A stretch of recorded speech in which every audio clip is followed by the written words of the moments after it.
नागपुर के गिट्टिकदा police थाना क्षेत्र के हद में आने वाले फुटाला तालाब परिसर से एक सनसनीखेज वारदात सामने आई है। फुटाला तालाब के पास भुट्टा बेचने वाले दुकानों के नजदीक कल देर रात मामूली कहासुनी ने एक भयानक रूप ले लिया, जिसमें एक युवक की जान चली गई। पुलिस से मिली जानकारी के मुताबिक मृतक अमन उर्फ असद खान अपने दोस्त मयूर जाधव और अन्य साथियों के साथ फुटाला तालाब के पास भुट्टा खा रहे थे। इस दौरान वहां मुख्य आरोपी योगेंद्र उर्फ लाला पांडे पहुंचा। किसी बात को लेकर लाला पांडे का अमन और मयूर के साथ विवाद हो गया। देखते ही देखते बात गाली गलौज और मारपीट तक पहुंच गई। वारदात की गंभीरता को देखते हुए पुलिस और क्राइम ब्रांच तुरंत हरकत में आई। अंबाझरी पुलिस स्टेशन की टीम ने तत्परता दिखाते हुए मुख्य आरोपी योगेंद्र उर्फ लाला पांडे को हिरासत में लिया। वहीं क्राइम ब्रांच यूनिट 2 की टीम ने कार्रवाई करते हुए मुख्य आरोपी के भाई जितेंद्र उर्फ जंगली पांडे और दीपक उर्फ प्रिंस गुप्ता को दबोच लिया है। वारदात में शामिल चारों नाबालिगों को भी गिट्टी खदान पुलिस ने हिरासत में लेकर आगे की कार्रवाई शुरू कर दी गई है। आगे की जांच पुलिस कर रही है। पोलीस ठाणे गिट्टी खदान हद्दीमधील फुटाळा तलावाजवळ जे भुट्टे विक्रेते आहेत तिथे जखमी अमन उर्फ असद खान आणि मयत अमन उर्फ असद खान आणि त्यांचे मित्र मयूर जाधव व इतर त्यांचे मित्र असे बसले होते भुट्टे खात।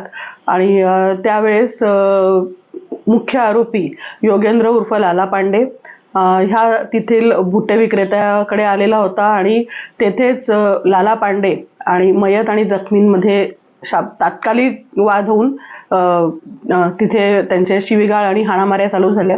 मुख्य आरोपी योगेंद्र उर्फ लाला पांडे याने इतर त्याच्या सहकार्यांना बोलवून तिथे त्याच्यासह त्याचा भाऊ जितेंद्र उर्फ जंगली पांडे, दीपक उर्फ प्रिंस गुप्ता आणि इतर 4 विधी संघर्ष बालक या लोकांनी मयत अमन उर्फ असद खान, जखमी मयूर जाधव आणि त्यांच्या मित्रांना चाकू, दगडविटा आणि हाताबुक्क्यांनी मारहाण केली आहे, ज्यामध्ये असद उर्फ अमन खान याचा मृत्यू झालेला आहे। मयूर जाधव हा गंभीर जखमी झालेला आहे आणि इतर जे त्यांचे मित्र होते त्यांनाही मार लागलेला आहे। आणि यामधील मुख्य आरोपी लाला उर्फ योगेंद्र पांडे याला पोलीस ठाणे अंबाझरी यांचे स्टाफने ताब्यात घेतले होते।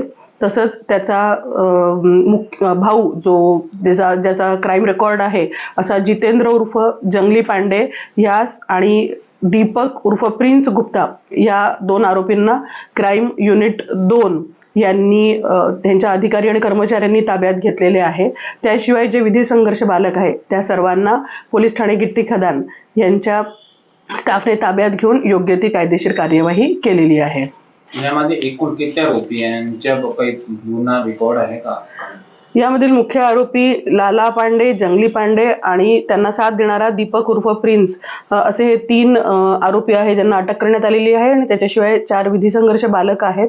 आणि ह्यामधील मुख्य आरोपी लाला उर्फ योगेंद्र पांडे आणि जितेंद्र उर्फ जंगली पांडे या दोन्ही भावांचा पूर्व गुन्हेगारी इतिहास आहे, ज्यामधील जितेंद्र पांडे ह्याच्यावर MPDA सारखे पण प्रतिबंधक कारवाई केल्यानंतरही तो गुन्हे करतो आहे।